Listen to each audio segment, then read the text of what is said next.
Sauce. Oh yeah, let's get saucy. Yo, welcome to the Weird Sauce Show. It's your boy Fratzuki, right here with my man and co-host, Mr. Jay Stevens. Happy Friday.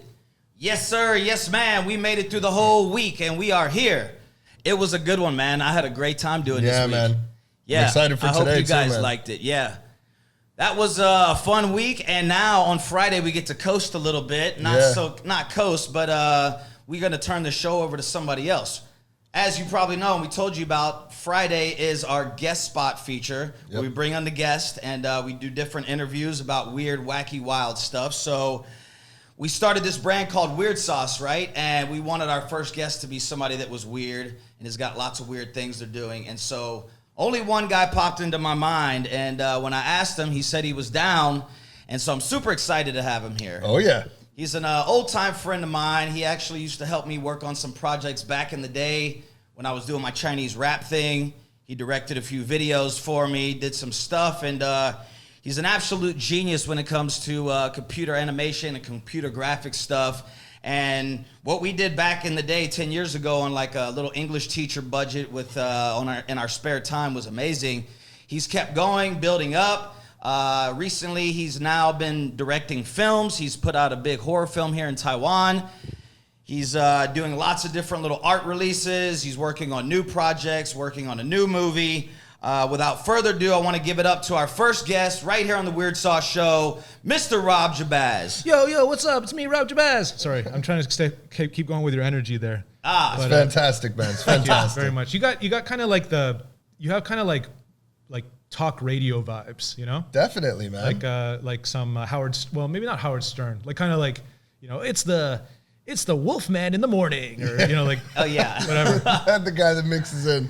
welcome to Fratzuki in the morning. Yeah. Yeah. What's going on? Keeping you company on your drive to work, on your drive to your shitty fucking job. Why don't you kill your fucking wife? Yeah, well, we are doing, I don't know if we're promoting killing wives. That's probably more your department. You're in the killing people on screen with your horror movies. Yeah. For those of you that have not seen, the movie's called The Sadness. We're going to let him talk as much or as little about that as he wants to. Then he's got a bunch of other weird, cool things that he's into. He's done some comics before. He's directed other little short films. He's made his own little things. He's got NFTs. He's got arts. He does all sorts of things. So I'm going to let him tell you about some cool things going on in his life. And then later on in the episode, we're going to turn it back over to us. We got some questions for him. And we're going to see how weird and wacky we can get this episode. So buckle up right here. Director Rob Jabbaz, welcome to the show, brother. Welcome, Rob. Hey, how you doing? All right, so tell us what's going on, man. What is it today? The 20th? Oh wait. Oh shit! I ruined the illusion that this is actually being done on Friday. I fucked it all up. We're recording this before Friday, guys. This isn't live. Sorry. Oh damn! Anyways. You've been lied to. Damn it. Shit! Right off the bat, I ruined everything. Anyways, the point is that like on around like, you know, August. I can't remember exactly. I think it's like August 10th or something. I'm flying to Switzerland to show The Sadness at the Locarno Film Festival, and that's kind of I guess that's kind of like the biggest news, because that's like a pretty big film festival in Europe. And so yeah, we're doing that, and then after that, I fly to Canada, and I'll show it up at another film festival. I actually can't announce these, like a lot of them, because they haven't they've given us like the email that's like with the official confirmation, but you're not allowed to actually like say which ones, because they want to be the ones who like announce it. Yeah. So it's a little early in the game. So unfortunately, I can't be like telling, you know, everybody like. Okay, I'll tell you another one. In the UK, we're showing at Fright Fest, Aero Video Fright Fest. Oh, nice. So those are do you know that one? No, I don't, but that sounds great. Yeah. No, Aero Video Fright Fest is like this distributor that is based out of the UK, and they do like all the like if you want to get like a copy of like I don't know, like Hellraiser or I Spit on Your Grave, or, like, they just do like a lot of like they'll capture the license of something, and they'll do like the good re-release of it. So they have their own festival, and it's probably the best horror festival. Well, it's definitely the best horror festival in England, that's for sure. But there are probably better ones like in the whole of Europe. But you know, trust me, we're going to like literally all of them. with the sadness. And what's like the holy grail of horror films? You know, like which award are you hoping to win? Like, what's the biggest horror film award someone could? Oh, like award? I don't even know, dude. Like awards. I mean, just like, you know, different people. You know, you get an Oscar. That's on the big level. Like, I don't know. Is there something within the horror no, there's not subgenre that people are hoping to get at these festivals? You're looking for like the name of the award, like the Stanley Cup. Or yeah, something. exactly. It's No? Not really. No, but okay. but I mean, I can just say like, you know, best picture at whatever festival. I mean, I think that. Fuck, your hometown, fucking. You're from Houston, right? Yeah, Houston. Right. So not Houston, but Austin. There's Fantastic Fest in Austin, which is just a big horror festival, and it would be really cool to win like Best Picture or something like that over there, you know. Right. But yeah, I mean, just whatever, the Best Picture award, you know, the golden fucking ice pick or whatever the fuck whatever the bullshit name they give to the award. I'm not really sure. Right. But it's more just about like which festival, right? Like the festivals that I think I'll talk about that. The festivals that I think that are the coolest for horror in the world are like Fantastic Fest in Austin, fucking Fantasia in Montreal. Excuse me. Also in Mexico City, Morbido. What else is cool? Sitges in Spain, outside of Barcelona in Spain, and what else is there? Of course, in what you call that, Korea, in Bucheon, Korea. There's one called Bifan, like Bucheon International Fantastic Film Festival, like 3Fs or something like that. Yeah. We actually got invited. The Sadness was invited to that, but we had to, decline because. Locarno is a bigger festival, and they only wanted to give it to us if we were like premiering it. So like you have to kind of be strategic about that. You know what I mean? Like you can't like if the bigger festival wants to premiere, then you have to kind of like opt out of it. Right. And so like you're going to these festivals, you're premiering your film, you're networking, you're talking to people. What's the next step? What are you hoping to get out of this? Well, that's what I mean. Festivals aren't just for going there and fucking. Yeah, you're hoping to do something with this film, right? So like what are you hoping to do with it? I'm hoping that the fucking thing screens and a bidding like a silent bidding war happens like immediately after screening. Like the sales agents are there and the buyers are all there. Everyone just saw it and they can gauge the reaction, and that's the perfect time to I mean, you know how it is, man. Like you have to kind of strike while the iron's hot. If you're a buyer, you're like, okay, well, I can either try to strike a deal with this guy right now, or I can wait a little bit and maybe we'll find out that it's not as valuable as I thought, or they'll be like, oh damn, I should have really jumped on that then because now this thing's enormous, right? Right. Do you remember the Raid, that movie? It was like a bunch of Indonesian guys like in a building and they were just like kicking. Oh each yeah, other yeah. Yeah, I think so. Yep. Like that movie was made for like, I don't know, maybe like $1 million, Yeah. and or even less, maybe something like maybe like $1 million. Right? Sure. And then it just was one of those movies that like when people saw it, it just clicked. It was just the right time for that kind of movie, and because people were kind of sick of like martial arts movies, Yeah. It was just the right. I think there was, we had like Ong Bak and like Tony Jaa, and people were like, this is it. This is the fucking martial arts movie now, But then people are kind of like, actually, Ong Bak 3 kind of sucks and whatever. Yeah. But then like the Raid comes along and it's like, oh yeah, cool, like this weird Indonesian martial art with like fighting with knives and stuff, and actually stabbing people as you're kung fuing them or whatever. I think it's not kung fu, it's like silat or some kind of Indonesian martial art. I digress. All I'm trying to say is that that's a good example of a movie that just came out, like it premiered at whatever, like I can't even remember where it premiered, but it was just like bidding war. Like people are just like, literally mobbing the sales agent, right, trying to get the sale. The thing with the Sadness is that Dom, you saw it, it's really, really like violent and really graphic and kind of has a little bit of a mean streak that a lot of movies don't have these days anymore. It's kind of I was thinking about the other day how like movies in the early 90s have like kind of a mean streak. Yeah. Like even like ones that aren't horror, like Problem Child is kind of like is a disturbing movie kind of. Remember Problem Child? I don't think I've seen it. Oh yeah, it. I remember that one. Yeah, like the little brat ass kid making problems for everybody. Yeah, but it's fucked up because like this is actually Problem Child too, but there's this part where like he's got this babysitter who wants to fuck her boyfriend. So what the kid does is he like sets up a video camera and he like and he projects like on the side of the house, like the babysitter and her boyfriend like having sex. And so like the whole neighborhood is there and they're all just like, yeah, yeah, fucking right, fuck her, you know, and like, and the kids out there like serving like snacks. Yeah. And it's just like as a kid, I was like, like as a kid, I was like disturbed by that. I was like, it's like, this is not like, like, you know, this isn't cute at all. This is like a criminal act, you know? Right. Because it's like the babysitter is like fucking a minor, you know? Yeah. And like, and he's, you know, displaying pornography to the neighborhood, and there's like kids there and shit, and there's grown adults being like drinking beer and being like, yeah, put it in her ass, fuck give yeah. it to her. Yeah. Oh yeah. Yeah. A lot of that shit you can't get away with now. You have so many things you get in trouble for. You get canceled out. Let's still talk about 90s movies for a bit. 90s movies. Okay, all right. Like that have a mean streak, because you know, I was thinking about this the other day. Like you can't. It's not just that you can't get away with that stuff. It's just like that shit's just not that, you know, popular anymore, you know? So like Problem Child is one that I'm thinking of. Also like even like, do you remember Child's Play 2? The second Chucky movie when like Chucky like beats the old lady teacher to death with the stick. Yeah. Like that kind of disturbed me too. Like when I was seeing Chucky like, you know, beat an old lady to death. Oh yeah.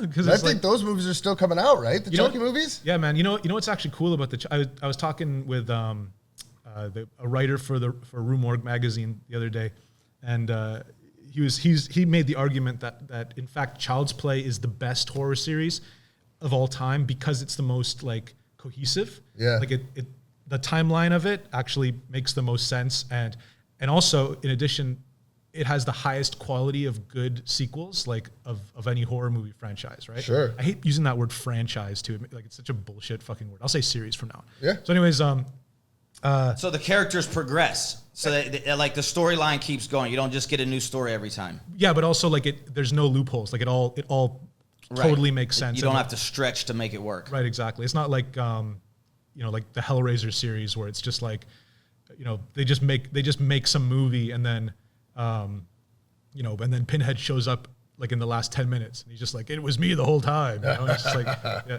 But Child's Play is actually written by not a lot of people know this, but like Child's Play was actually written by this guy named Don Mancini, and he wrote every single one, like part 1 all the way to like part whatever the fuck, like 9 or whatever they're at right now. There's a lot. And he's a gay guy too. Child's Play is like from the mind of a homosexual man.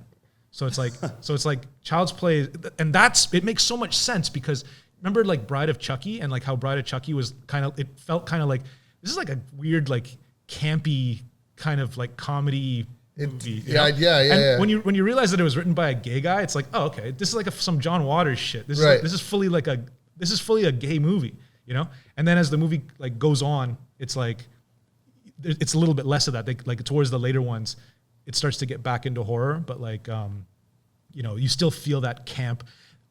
I could go on about this for a while. Let's get a segue going on there. Yeah. Well, yeah, you can. We could talk about all these things. Yeah, absolutely. But I know you got a lot of things going on. So, yeah. If you want to talk about some other things, cool. If you want to keep rolling with that, man, this is kind of your segment. Later on, we do have some questions for you that we're going to start coming at you with.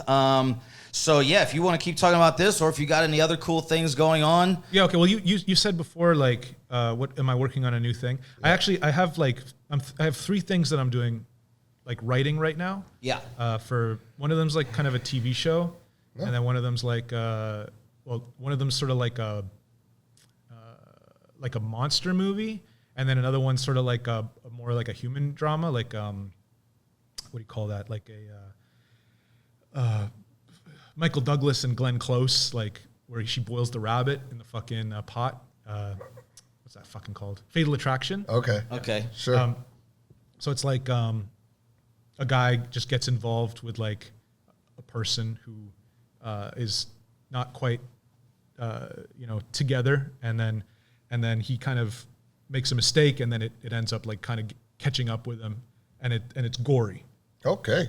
And this is just something you've created, or it's for a specific project, or? Yeah, of course. I mean, I'm writing it, and I'm like, I don't want to do this quite like right now because, and actually, I don't even want to say a whole lot about it. Yeah. Not because of like, oh, I want to keep it secret or whatever, but it's more because like, there's some really controversial shit in this movie that is, could I think if I do it like right, if I tried to do it right now, it could actually like be damaging to my career because it might be a little bit too far some places.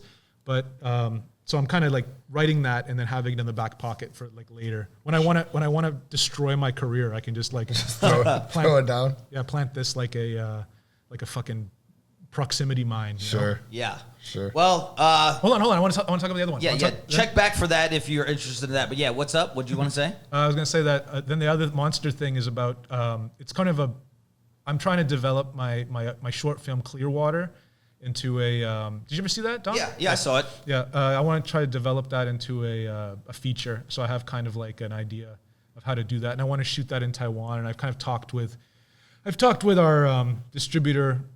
That's the nice thing about when you make that one connection is that you can, you end up making like a business partner, right? And they're interested in doing stuff with you, especially if, if you make money, that's great. But if you win awards and you create a reputation, that's also great, right? And if you do both, then fucking, hell yeah, you're ready to do the next thing. There's a lot of like, there's a lot of soft money out there. Especially in like Canada and the U.S. and whatever. In Taiwan, it's there, but it's just, I don't know.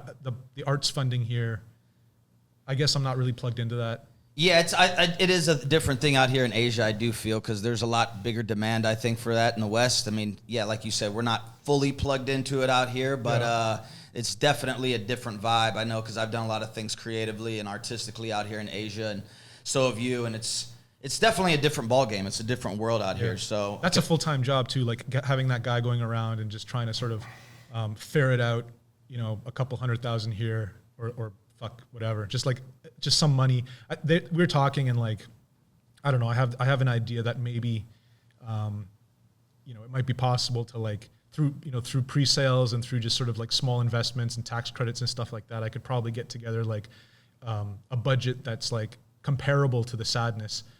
But very likely a lot more, maybe even twice as much, to do like the next thing, which would be really like necessary because the movie, the Clearwater feature would require a lot of like mechanical effects and shit, like a lot of motion control stuff, like wrapped up in latex. I like to do a lot of that stuff like on set. Right. I also got guys. So I got some of the best guys in the world for like organic CG that I've just kind of contacted through Instagram.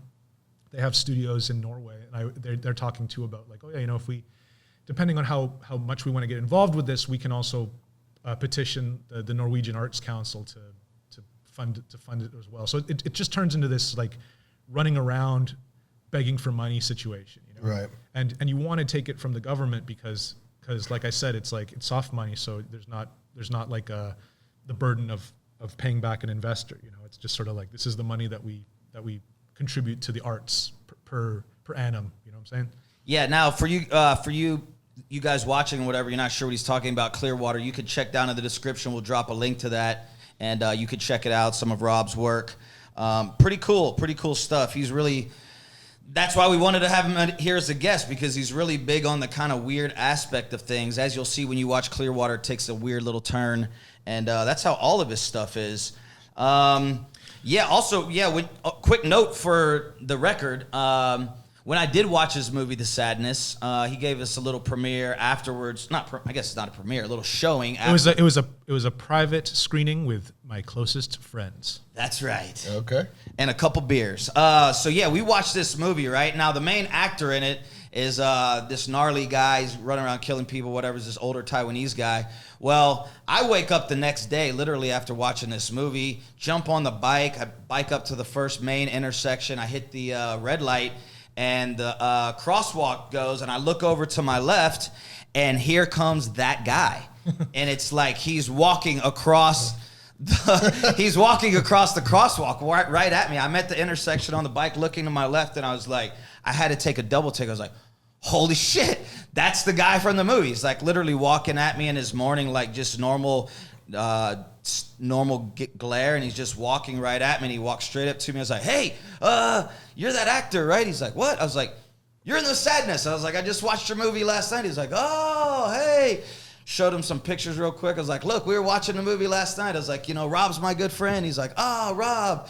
I was like, yeah, he says, you did really good work. You're a very good actor and you're very passionate about what you do. And, and he's like, oh, okay, thank you. But, yeah, it was pretty creepy. Like, to see the movie and then you walk out of your house the next day and the first person you really run into is the main guy who literally, like, 12 hours ago was walking around axing people right in the middle of the face. So, that's got to be a wacky feeling for sure. Yeah, it was a nice little chapter to end the horror movie.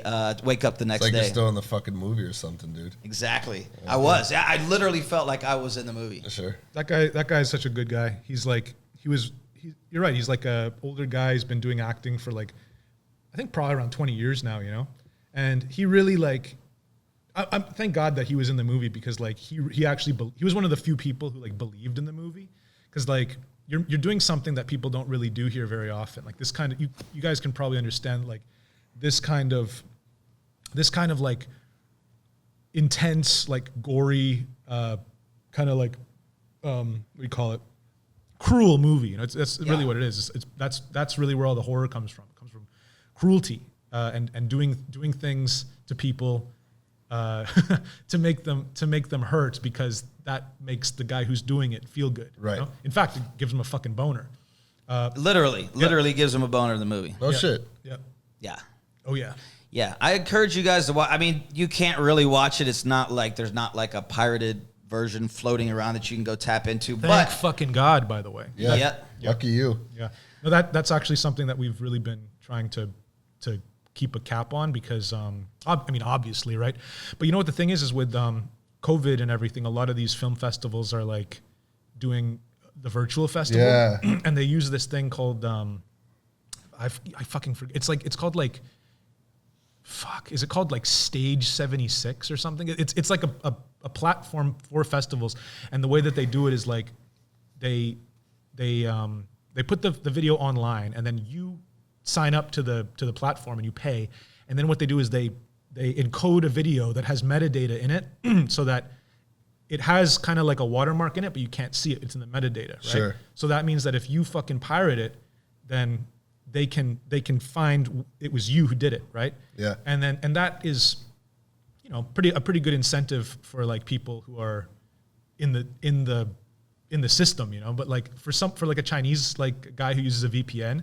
If he pirates the movie, like, hey, we're gonna sue you for piracy. It's just like, yeah, okay, have fun finding me. Yeah, sure. Good luck. Yeah, and the thing is, with The Sadness being a Chinese language film, there is a little more interest from sort of China, of course, to want to see the film. In fact, and it's a good thing actually. I get fucking Instagram DM'd all the time from people writing to me in simplified Chinese being like, like, where can I watch it? Where can I see the movie? Right. And it's cool. Like, and well, I mean, it's cool, but it's basically them saying like, hey, where can I illegally watch your movie? Yeah. Right. Yeah. Because where can I download this? What platform can I use to download this movie? Yeah, exactly. Where can I fucking, because they're not interested in, no one's interested in paying for something they don't have to. I don't blame them. But at the same time, it's like, I'm really trying my hardest to make sure that The Sadness sort of stays on lock until I can at least see a little bit of return on it. Yeah, that's crazy, man. Just with all, like with the COVID and everything like that, with all the movies that are online and you're able to see that you've been able to keep a wrap on, it's pretty impressive. Well, in fact, like I've made an agreement with like all the festivals. We're going into this like, like I'm leaving in the beginning of August, and I'm coming back at like the middle of October. Like I'm just going to be going to different festivals for that whole, 2 months or 2.5 months. Sure. And or 3 months or whatever the fuck it is. But anyways, like, I've made an agreement with all the ones we're doing, all the festivals we're participating with, and I'm gonna like, like, I'll go to the festival and I'll personally introduce the movie and I'll do like a Q&A with you and all that stuff and you can have that as sort of like I don't know, so like a draw for people to come to the festival. But like in return, I don't want to participate in your virtual part. Only live screenings for The Sadness, right? Right. And that's smart. Well, especially for a horror film, you got it. I mean, seeing it on the big screen with the loud music, with the loudspeakers, is a much different feeling. Man, I tell you, like watching a Gore movie specifically. There's two kinds of movies that I love watching in a movie theater. The first one is like a really good. Fuck, I haven't seen a really funny comedy since like the first Borat movie. Like, do you remember seeing that movie in the theater? I did see that movie in the theater. It was basically the best thing that ever happened to me in my life. Like, it was like you're laughing so hard that you're basically screaming. Yeah. And it's so funny. And then that second one came out, and it's just like, this sucks, you know. Yeah. But the first one was so fucking hilarious. So like, I mean, and that's totally a theater experience. Like, laughing with people in the theater, man. Hell yeah, man. That's why stand-up works, right? Yeah, of course. I mean, you watch stand-up on TV and you're chuckling, but like, yeah, stand-up on YouTube is not the same. I mean, it's still be funny, but the energy of the people around definitely does add something. So that's comedy, but then okay, you know, horror movie, like a bunch of people in the sort of quietly being scared together. That's cool too, I guess. Yeah. But I mean, like I don't know. It depends on the kind. Like Paranormal Activity, where people are like chatting with each other, and they're actually taking out their phones and like, you know, fucking around on their phones while the you know, the quote unquote plot is going on. And then when the music goes low again, and then they're waiting for the scary thing, then they pay attention and they're like, and they sort of laugh afterwards. And it's like, this is some fucking basic bitch shit, you know. Yeah, this sucks, you know. But then you have like a gore movie, which you don't see very often. Like the last one I can think of that I saw in the movie theater was the remake of Evil Dead from 2013. I think it's like Fede Alvarez who did that movie. Okay. But it's like just a gory ass. They basically took Evil Dead and they stripped away all the comedy, and they just kept all the fucking horror and the gore, right? And it's just a gross movie with like close-ups of like things going in people's eyes, and you know, women like ripping off their own faces, and like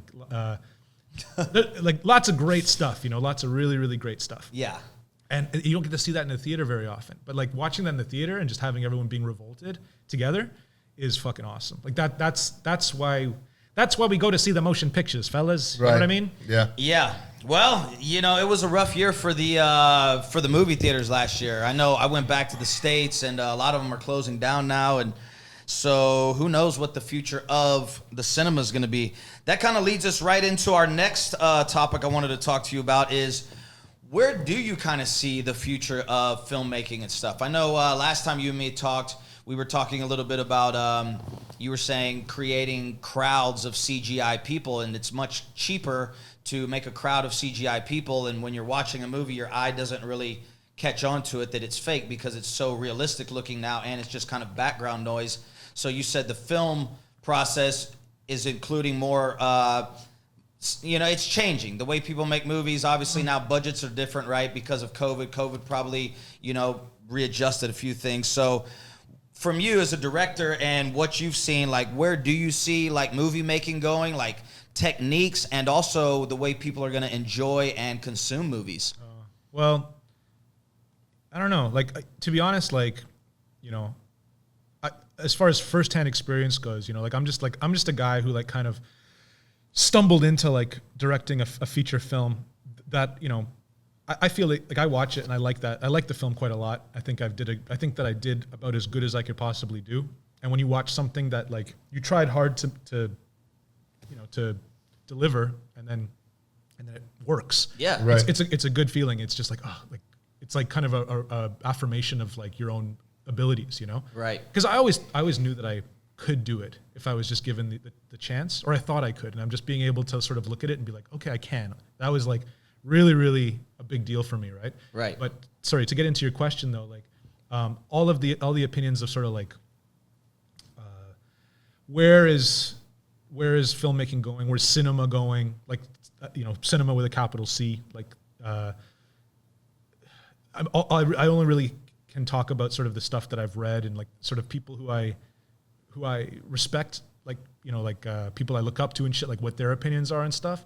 I think like there are a lot of like big, like not artists, but like businessmen, like fucking big time producer types, you know, who like finance all these big productions, right. And they're just getting out of the business totally. They're just like cinema's over. We're fucking, it's a dry well. Yeah. Fuck this shit. And they're getting into like doing Broadway plays and stuff, you know, because like even like the process of filmmaking, like it's all just, you know, algorithmic data that's compiled, and then they sort of use this to kind of generate a script, and then they make something and they put on Netflix and it fucking sucks, and it's just and there's just so much of it being made, and and it's not even about like no one really cares if like there are some instances where it's like the quality of the film or even if anyone's going to watch the film doesn't matter. It's like some of these platforms, they just sign a contract with a studio, and then they what do you call it? They finance all these like super small budget, like one location films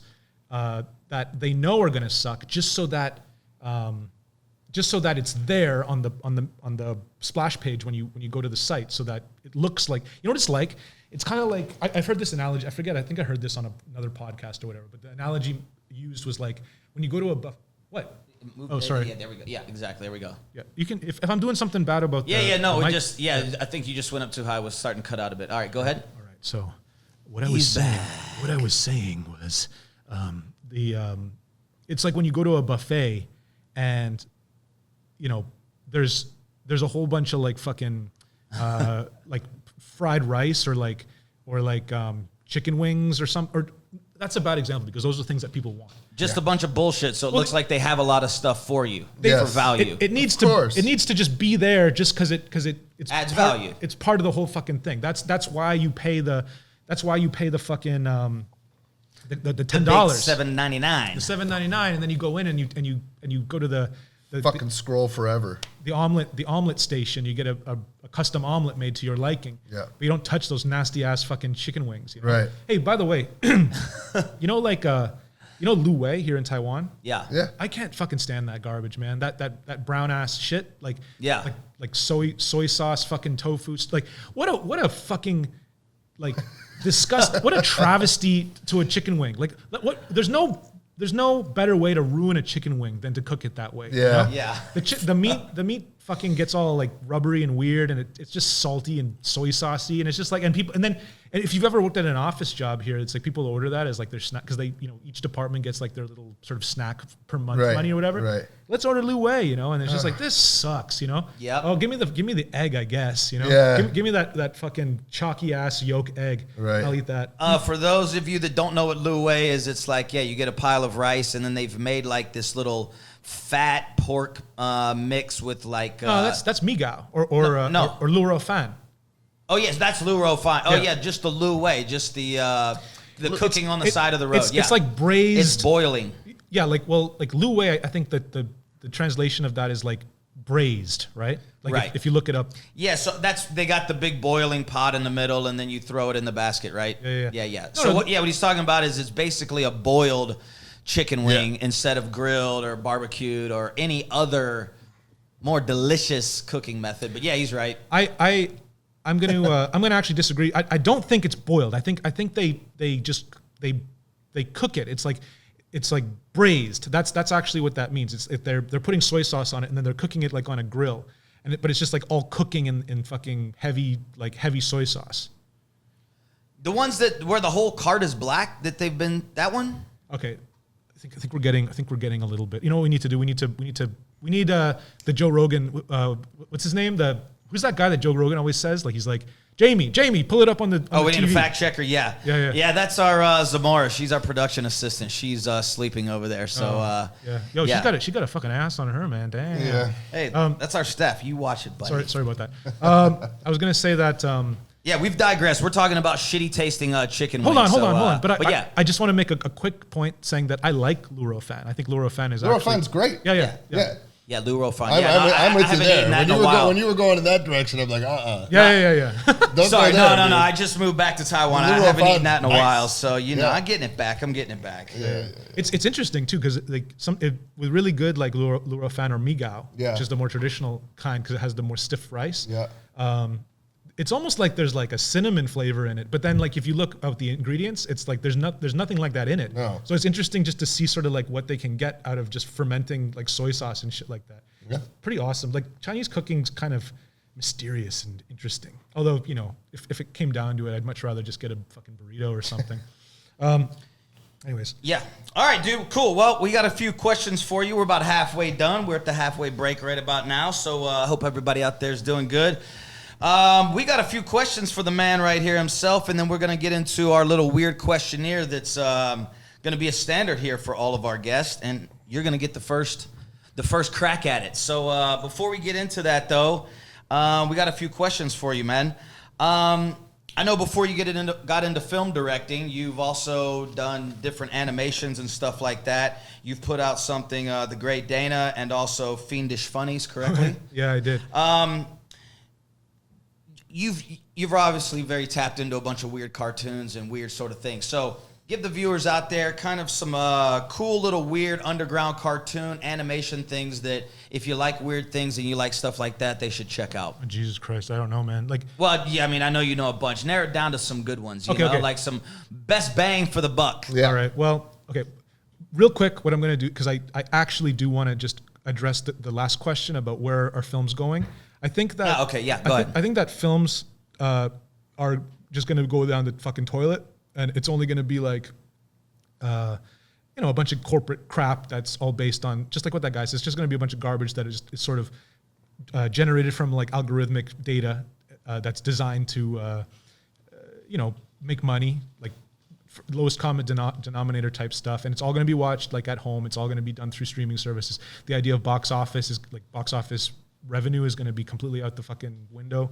It's all going to be just sort of these prearranged deals, like with platforms, right? Right. Yeah. And then I think that as a creative who wants to sort of work in a broad sense storytelling, I think that actually games is the way to go. Like it would be smart for me to move into like game development. Right. But I love cinema is the thing, right? Well, I had this idea when I was back home over the break. You got all these empty movie theaters now, right? And like what you said, everybody's getting into gaming more. That's something bigger. So imagine taking current movie theaters right now and then you turn them into like gaming complexes where each theater has like its own thing.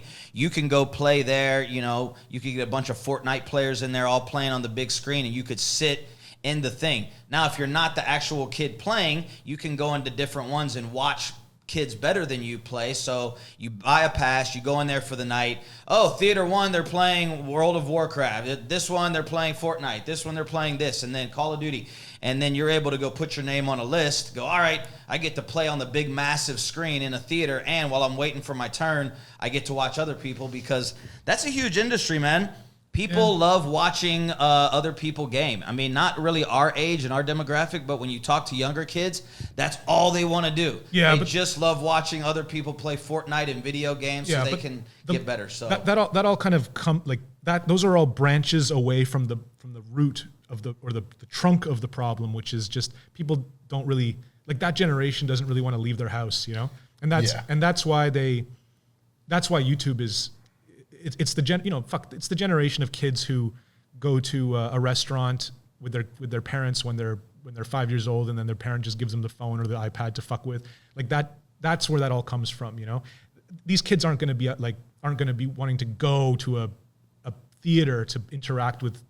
You know what I'm saying? Like but they grow into all these like big gaming conventions now. Now, like you go watch a sports game, they're selling out arenas where you go watch e-gamers play on big massive screens. So it's growing. Those are celebrities. Those are celebrities though. Those are like they're if a couple fucking knuckleheads go and want to kick the shit of each other, are you gonna go pay money to go watch them, or are you gonna pay money to see like Conor McGregor and fucking Dustin Poirier? Well, if you're a 12-year-old kid, you get a chance to go play a video on a massive movie theater. Your parents drop you off, go, oh hey, you want to go to that thing, the gaming complex tonight? Cool, $20 a kid. He gets to run around, do his thing. I don't know. You know what I would do? I would if you tried to do that, I would somehow like invest against you. Like I would bet against that word. Yeah, I'm with Rob on this one, dude. Yeah. Well, no, what I'm saying is you just have these massive movie complexes that are sitting there. They're not going to have any use, like you said, if the box office is gone. So you got a massive thing that's got stadium seating, a big screen. What's a logical use for it?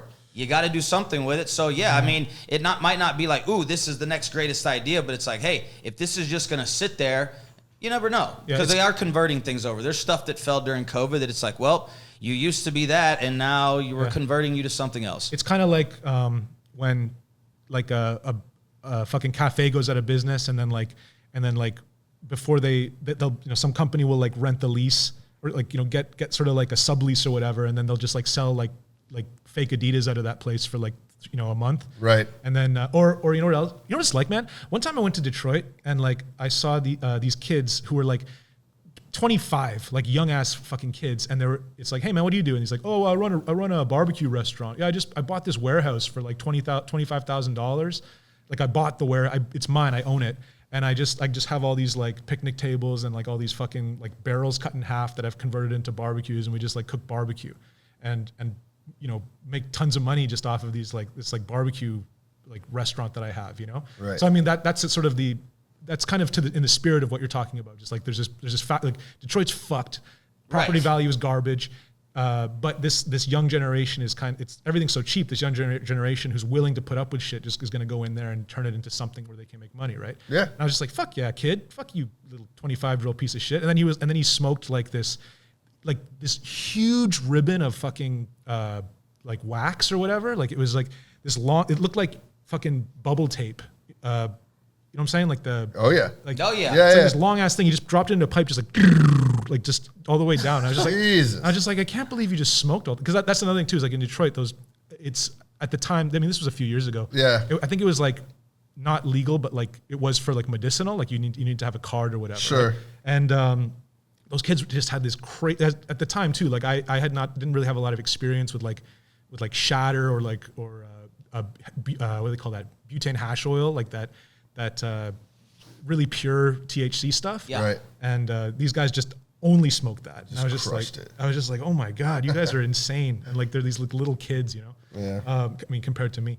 But anyways, hold on, weird cartoons. Okay. Yeah, we were talking about weird cartoons because you've actually made a few of them. So what are some names? Like if you had somebody who's like, hey, you're sitting there at your computer right now, you got a keyboard, type these things in and you're going to find some badass shit. Well, okay, so like the thing that I would recommend, like just right off the bat, would just be, and this is not even new or anything, it's just like something that's on YouTube and you can get, watch the original Berserk series, the anime. I think that I mean, you know, I've talked to a lot of people and they're like, oh, you know, the manga's better. Whenever I think of Berserk, I think of the black and white comic, you know, like this color shit. It's not the same. It's not as good as the comic, you know, whatever, etc. I've only watched the anime, and it's got to be the best anime I think I've ever seen in terms of just storytelling and in terms of just like the characters and like how much I care about the characters and stuff. I love Berserk so much. So like, and I don't mean the new one, although some people, they shit on the new one. I don't think it's as bad as people say it is. It's absolutely not as good as the older one, which I believe is like, I think 95 or 97. But there's hours and hours of enjoyment for that. And it's, I mean, there's gore and there's horror and there's action and there's romance and there's some really touching moments and there's stuff about like, you know, kind of finding a family, you know, like in a difficult time and all that shit. It's just really awesome, like Berserk. Okay, so there's Berserk. Also, here's another Japanese one you can find on YouTube. It's called Genocyber, like genocide and cyber on the end of it. That's like I don't know, maybe like a 5-part series or 4-part series. It's only really worth watching the first 2 main arcs, but I love, like, that's my favorite kind of like cyberpunk shit, because a lot of people like use that term cyberpunk. It's lost its fucking meaning these days, you know? Like cyberpunk is just sort of a look when it first came out, like when William Gibson like coined the term, and Neil Stephenson wrote fucking Snow Crash and all that all these fucking cyberpunk guys were writing all this shit in the 80s and 90s.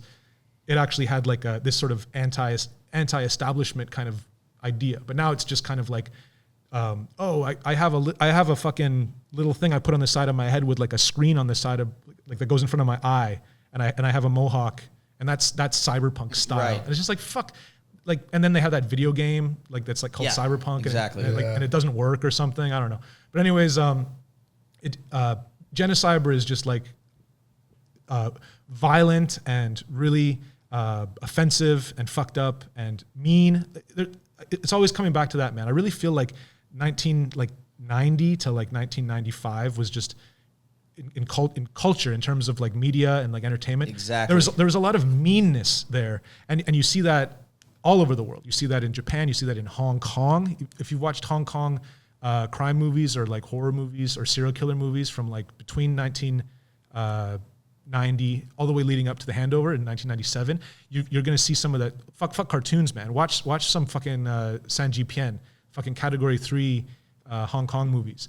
There's one called Red to Kill that will make you not want to have sex with your girlfriend for like a full week. There's one called they all for all you lovers out there, take note of that. What was that called? Red.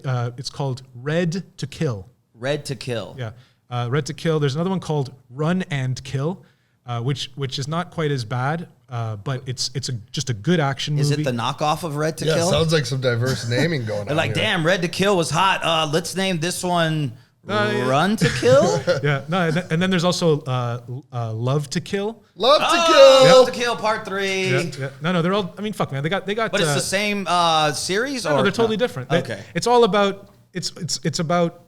First of all, they got Chinese names, and that's just the English name. Right. And second of all, probably the English names are just they're all being created by like the same distro company, right? And they're just kind of just some assholes chain smoking in a room, just being like, fucking Red to Kill, fuck yeah. Love to Kill, sure. You're gonna want to watch, fuck. Let's go on this tip. I've been watching like almost like nonstop these movies because there's so many of them and they're so like free, like there's no restriction. There was a period of time in Hong Kong where it was just like, we're gonna get taken over by the fucking Chinese. Let's just fucking pull out our dicks, and just make the weirdest fucking crazy shit in the world.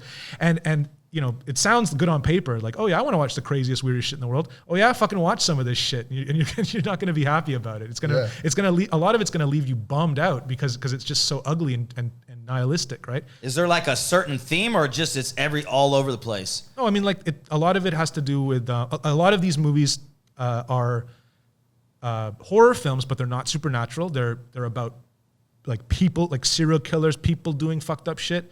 The Ebola syndrome with Anthony Wong, who actually lives here in Taipei, by the way.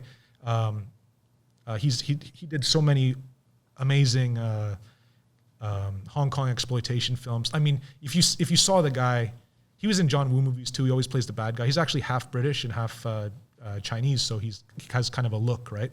Yeah. Mixed look. So they kind of make him always the bad guy because he has kind of like, I don't know, a villain kind of. A little bit of that international villain look to him. Sure. But in any case, anything with Anthony Wong in it made in the 90s is pretty much going to be awesome. Although I read, and I've seen interviews with him, he actually is not very proud of a lot of that stuff because he like studied at like sort of actors academies and shit, and then he ends up winning awards for like for like mutilating a bunch of children on screen, and it's like and the Hong Kong Film Festival award goes to Anthony Wong for mutilating the children, and he's just like, is this a fucking joke? I'll take the award. But I mean, this motherfucker wants to like do classical theater. And that's actually what he does here in Taiwan now. He has a school and he teaches acting. And I think that he's kind of made peace with all that stuff. He's kind of just like, I didn't like it at the time, but I mean, he's embracing it. You know what I'm saying? Like he's come to terms with it. And I don't know. There's a director that he worked with very often is Herman Yao, and check out his movies. He has a movie called Taxi Hunter with Anthony Wong in it, and it's like. This guy goes to take his wife to the hospital because she's giving birth, and the whole thing of the movie is like taxi drivers in Hong Kong suck and they're ruthless and they fuck with you and they pretend like they'll get into an accident with you and pretend it was your fault, and then they do suck. I know, and then they'll come they'll call their friends and their friends will come and they'll intimidate you and all this shit. Anyways, he goes to like a taxi that's off duty, and he's like, I'll pay you $100 if you let me take you if you take me to the hospital, right? And he opens up the door, and then her water's broke, and he's like, oh, get the fuck out of here, her fucking pussy's leaking, just like some dirty shit she says. And then so then he closes the door, and then the taxi driver peels out, but the dress of the woman's caught in the door, so his pregnant wife gets dragged down the street. Oof. And she ends up I thought it was just going to be she loses the baby, but in fact, she dies. She ends up getting killed. And then this fucking Anthony Wong character goes on a rampage against taxi drivers. He just becomes like the taxi driver serial killer. So he's like going around just like killing these guys in all sorts of ways, like plastic bag over the head from behind, or like stabbing them with a pen, or like stabbing them in the face and eyes or whatever. And then sometimes he gets beat up by the cab driver. It's just great. It's so much good action, so many good stunts too. Like because it's taxis, so there's lots of car type related shit. Yep. That's a real good one. Taxi Hunter. Ebola Syndrome is the one you're gonna want to watch though if you want to just see like what this shit's all about. So not so much like for the anime, the cartoon stuff, the Japanese anime. I mean, from the '90s, everyone's already seen it. Who cares? So whatever. But like these fucking Hong Kong movies, you got to fucking see these things. They're like you will not believe them until you see them. All right. So yeah, those are some names right there. If you're interested in checking out some weird, wacky shit, that's what you can check out. Oh, hold on 1 second. Oh, yep. We got one more. Yeah. I just also wanted just to say that, because really recently, like a couple days ago, I really hope I don't say her name wrong. Julia Ducournau, who directed Raw, which is it's a movie that I talked to you guys about before. I had just seen it like recently because I'm an idiot and I just never got around to seeing it, but I just saw it, and she just won the Palme d'Or at Cannes Film Festival for her new movie called Titane, which I guess means titanium in French. But that woman, her movies are amazing, and I'm actually, they're so amazing that I'm actually jealous of her. Like I'm like in a bad way. Like I'm jealous of this woman because she's just so good at filmmaking that I wish I could be that good. And she's younger than me too. Fuck. Anyways, I Better looking too? yeah, she's way better looking than me. But her films are just the greatest. So Yeah, that's called Raw. Yeah, he was telling us about that today. I want to check that out. It looks pretty dope. Yeah. People on the net seem to think it's pretty good too. It's got good reviews, and it's got a good review from our boy Rob right here. So he knows horror and he knows crazy shit. So yeah, and let me just say her name properly. Her name is Julia Ducournau. Ducournau. Yeah. Ducournau. Yep. Okay. All right, cool. Well, yeah, we're kind of winding down here, but we do have some questions for you we wanted to go through before we get out of here. Let's go. We've written down our little weird questionnaire. We're going to fire off some questions, Yes, and sir. you fire them right back this way with some answers. Yep. All right, so yeah, you've been out in Asia and stuff. You've done some traveling. What's your weirdest travel experience? Not long story, but just like, what do you think's the weirdest thing going on out there that you've seen? I don't know. One time I went to an S&M club in Thailand with my girlfriend, and we were just like chatting, and then she like points behind. She's like, "Look behind you." And I turn around, and there's like an old Japanese man, like 60, 65 years old at least, and he was completely naked, and he was like laying on like a kind of like a giant yoga ball. Oh yeah. And he had like a piece of like rope, like kind of tied around his balls and dick, like kind of this weird like S&M kind of like knots, like you see like in fucking fetish videos or whatever. Yeah. And there was this girl sitting at the bar, and she had the other end of the rope, and she was pulling that fucking thing like she was trying to start a lawnmower. Like she was pulling his dick like she was trying to pull it off. And this guy was very, very happy about it. And I was just like, damn, this is worth the price of admission right here. I came to an S&M bar, and I'm seeing S&M. So that's it. That's the type of shit you can get in Thailand. Oh yeah, Thailand's got a bunch of crazy shit, and the Japanese, they love that crazy shit too. There's other stuff about that particular night too, but I don't want to get into that. But that Japanese guy with the balls, it's sort of like just a cute, fun story. So I'm gonna leave it there. Okay. All right, moving on. Number 2, you're going to probably have some good insight on this. I know you'll probably feel strongly about this. Who are the 3 wackest celebrities out there putting out the wackest shit that should be taken off of the entire entertainment spectrum? Who are they? Top 3 wackest celebrities in your opinion? I don't know, man. Like, I don't think anything should be taken off of anything. I think everything's... Well, do you just think their value to entertainment is so terrible it's going negative? Who sucks? Like you're killing our brain cells by forcing us to watch your content. I got any hit? Because I've seen you got your little comic, The Shit List, right? Oh, yeah. He's got his little list at the end. I didn't know if that was anything personal. not at all. You think are just shitty people. No. The shit list was actually just something that me and this artist called Lush did a few years ago, and that wasn't even my. That's all like his concept. I just was sort of the animator and director. So think of it as like he wrote it all and came up with everything and drew all the pictures, and I just kind of like animated it and kind of, like directed it so that it has, life, like animation. Anyway, Right. to get back to your question, who's like the wackest? I don't know, man. Like honestly, I don't really know. I would have, you know, maybe I'd have a better answer for that like a few years ago, but these days, like I know what it's. Okay, listen to this.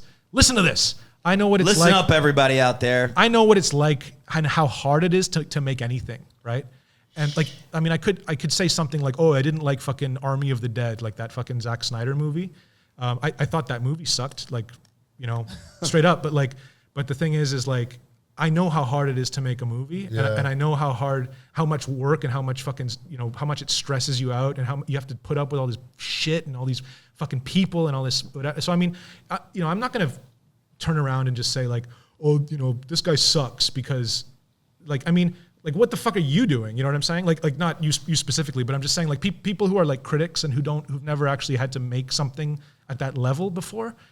I mean, it's just like... Yeah, but there are some celebrities who've gotten to celebrity status by doing absolutely nothing except being talentless idiots that people like watching that sort of cringe material. And it's like, all of a sudden you're famous. But they're famous though, right? Like they did something. Like they gamed the system somehow. Yeah, they did. It's just, that's a matter of like, do you have talent or are you talentless? A lot of people, yes, some of them, especially with all the TikTok shit now. You put a TikTok video out there and you get 100 million hits and all of a sudden you think you're the king of the earth and you should just turn into a content creator and make stupid ass dances all day. But we've digressed and we're not talking about... No, now we're talking about it. Like, okay, we're on TikTok. Because the thing is that's something that I'm totally not plugged into at all. I'm not on TikTok. I don't look at TikTok.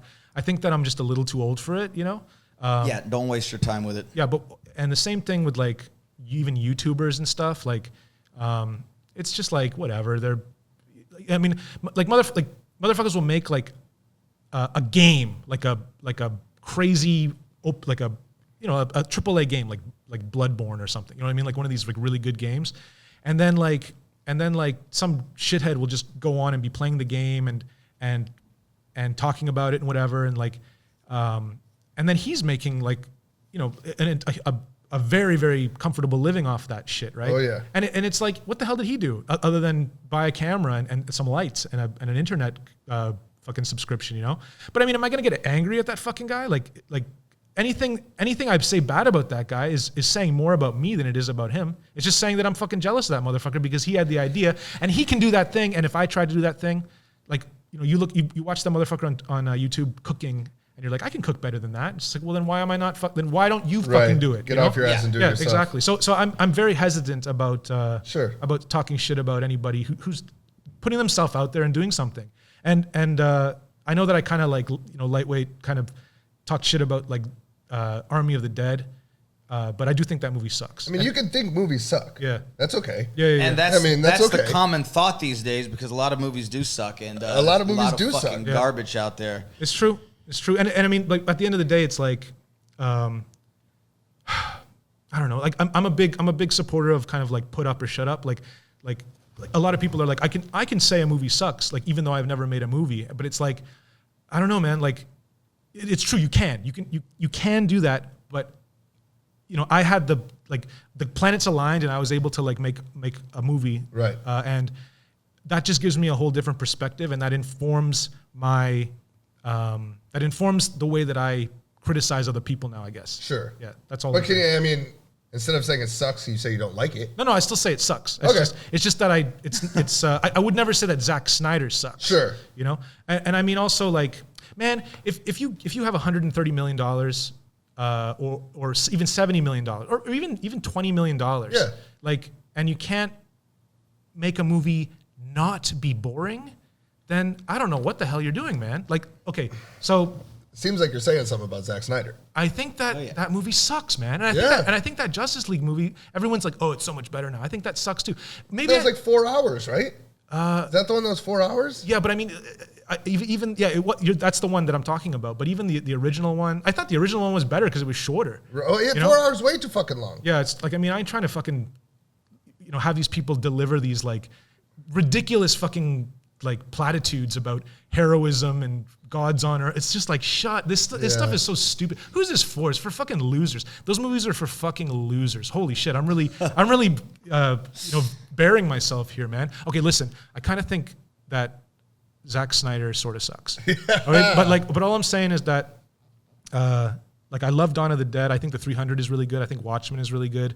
I think Watchmen is good, man. Watchmen is good. And but then it's like, I guess those other movies, I'm not sure what is he's trying to do with all that stuff, but I don't know. I just feel like they're just boring, and that's the ultimate sin. You know, the ultimate sin when you make a movie is for it to be boring. It can be stupid. It can not make sense. It can be right. It can be what's the word? Like crass. You know what I'm saying? In bad taste. Yeah. But as long as it's not boring, then I mean, yeah, that's how I measure a movie too. I mean, it's entertainment, man. There needs to be some sort of entertainment value, or it's like, what are we doing? Well, yeah, and that's how I judge movies too. Do you keep me entertained the whole time? You know. But even if a movie is like, quote unquote exciting, like if there's like some fight going on or whatever, right. or like some big army, that can be boring too, right? Yeah, of course. It's crazy how like these things that when we first saw like the Lord of the Rings, and we saw like the big armies rushing at each other, and like when we first saw that, we were like, wow, this is amazing. And then next thing you know, that same scene in, I don't know, let's say the other one, Endgame. Like that same scene at the end of Endgame is just like, I've seen this before, you know, and it's boring. And it's like, I guess having the sensibility of being able to kind of like take it to the next level and kind of ante up every time, or maybe like don't ante up, but ante sideways and try to come up with some other idea, you know, like that. I'll tell you right now, with The Sadness, we didn't have enough of a budget to do these big, huge mobs of people. So instead, every scene of violence really only has like 2, 3, 4 people doing something horrible to them on screen, right? And you know what? I'll make a reference to like the movie David Cronenberg's The Fly from, I think, 86. Sure. And that movie, if you watch that movie, you'll find that there's never more than 3 people like on camera in that movie. That movie is a small ass movie. It's just people on a set. It could be a play, and it's one of the best movies, in my opinion, one of the best movies ever made. The Fly, with Gina Davis. Jeff Goldblum. The relationship between Jeff Goldblum and Gina Davis, like the romance, the way that kind of progresses, where she's like the tough, hard one in the beginning, and he's kind of soft and kind of nerdy and weak, and then the tables turn, and then all of a sudden she's in love with him, so she's now subordinate, and then later on, he abuses that.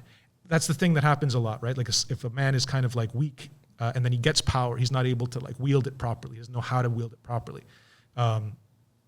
So much awesome stuff going on in that movie with like psychology and how men relate to women and how men relate to power and stuff. Anyways, really good movie, The Fly. If anyone hasn't seen The Fly, if you're like a fucking Zoomer and you haven't seen The fucking Fly, do some fucking Zoomers and then watch The Fly. Yeah, definitely check that out. And by Zoomers, I mean mushrooms. Yeah. That's right. All right, well, yeah, we're going to be wrapping up here soon. If people want to check out your stuff and check into what you're doing, how do they find you? What's the best way? Well, you can go down to Thailand, and I'll be on this giant yoga ball getting my balls pulled. No, I'm on. My name's Rob Jabbaz, ROBJABBAZ, and I'm the only person who's named that. So just Google me and you'll find me. Yeah, check him out. He's out there. He's doing his thing. We're gonna drop some links down below for you to check out as well. Yeah, dude. Before we go, any last weird things that you feel the people need to know about, or that's it for now? What do you think? I don't know, man. Like, I think I'm all right as far as weird things go. Jay Stevens, you got any questions? Or No, man. I just want to say thanks to Rob for coming in, man, and good luck at all the festivals, man. I know you're gonna kill it. Yeah, I look forward to seeing what's coming out from you soon, man. Thanks. Yeah. So, well, and at the end of every episode, like we do, we're gonna do the episode wind down right now. So, give some shout outs. Give some. We got to do our membership dice roll and words of the day. So that's coming up right now. Word of the day today is nudnik, which means a boring pest. So, like, you got any little brothers, little cousins or something, they're bugging the shit out of you, just stop being a fucking nudnik, bro. No nudniks. No nudniks. All right. All right, and and I would like to give our final shout out, man. Our shout out this week is going to be to Rob. Yeah, he's our first guest, and we want to wish him the best of luck. We're so happy that he came in here, our first guest for the Weird Sauce Show, and big shout out to him, man, and all the best. And everybody have a fantastic weekend. Happy Friday. See you Monday. Yeah. We'll see you on Monday. See you Monday.